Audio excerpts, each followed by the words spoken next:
السلام علیکم ملګرو د پښتو نیټورک زده کړې چینل ته ښه راغلاست.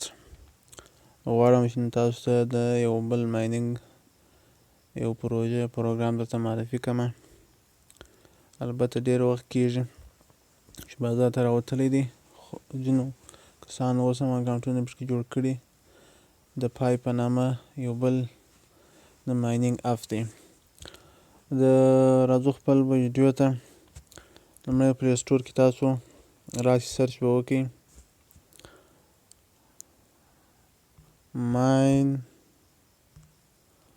minephi په سرچ کې. چې کله مو سرچ کړئ دا رقم ژر اپ درته راځي. دا اپ به تاسو شش کړئ، انسټال به کړئ minephi.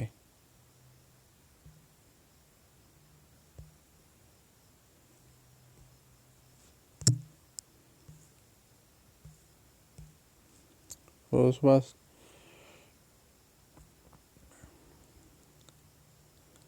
minephi exchange دا اوس په دوه نومه راغلی دی. لومړی دغسې minephi و، اوس phi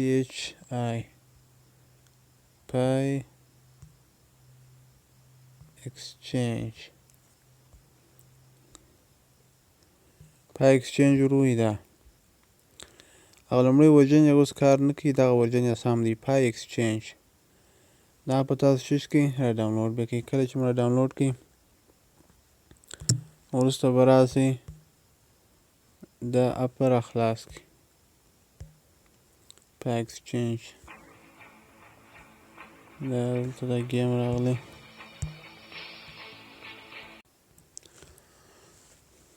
چې دا اپ مو را خلاص کړئ رابسئ دلته به پر رجسټر باندې کلیک وکړئ. رجسټر چې کلیک وکړئ دلته به تاسو په رجسټر باندې کلیک وکړئ، دلته به یو ایمیل ورکړئ. زه ایمیل ورکړم.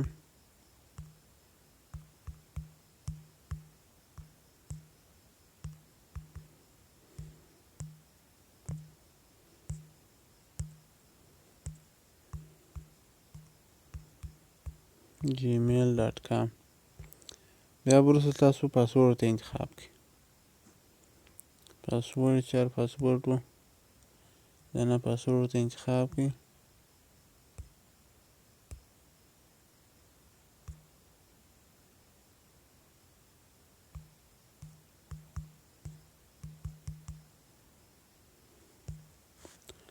زه به خپل نوم ور واچوئ. نوم ور واچوئ، زه لیکم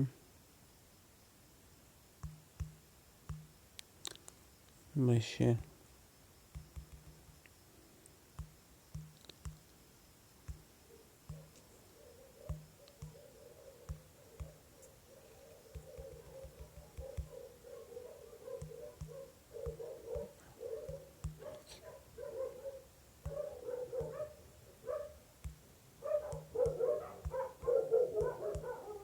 احمدی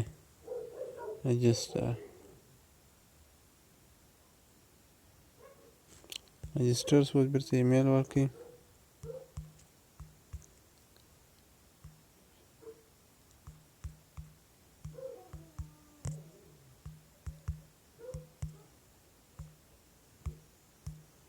کله چې مو ایمیل ورکړئ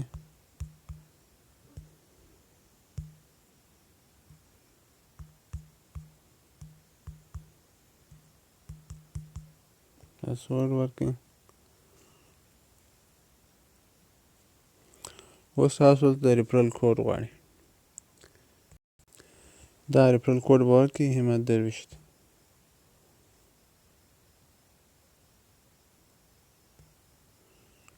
دلته درته راوړي دي یو ریفرل کوډ. تاسو خپل ریفرل کوډ ورکړئ. دلته به خپل ریفرل کوډ ورکړئ. زه ورته لیکم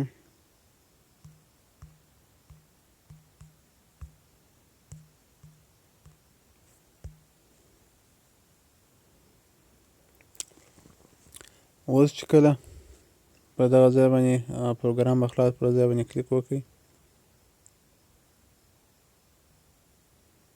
نو هغه مایننګ شروع کېږي. څه لوډ کوي.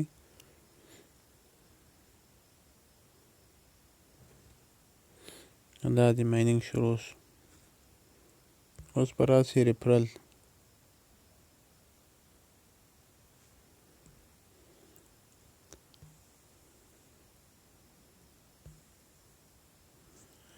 اوس دا په ځای کې وینئ who invited you، په دا ځای کې به تاسو زما ریفرل کوډ ور واچوئ چا چې تاسو ته دعوت درکړی دی. داسې او وروسته بیا دلته اپډیټ کړئ. چې کله اپډیټ شو سکسس شو نو باره مو سپیډ هم زیاتېږي او بس دا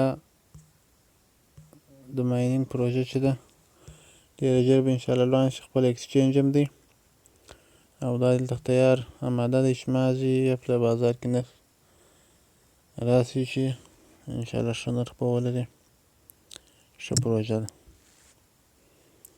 نو که چیرې څوک غواړي د مایننګ پروژې کې اکاونټونه جوړ کړي او ګټه پرې ترلاسه کړي نو ما ډسکرپشن کې خپل د واتساپ لینک او د ټلګرام د چینل لینکونه پرېښي دي. کولی شئ چې ټلګرام چینل او واتساپ سره جوین کړي او د نوي نوي پروژو څخه خبر شي او دارنګه د همسټر او نورو ټلګرام پروژو کوډونه هم پکې خپرېږي.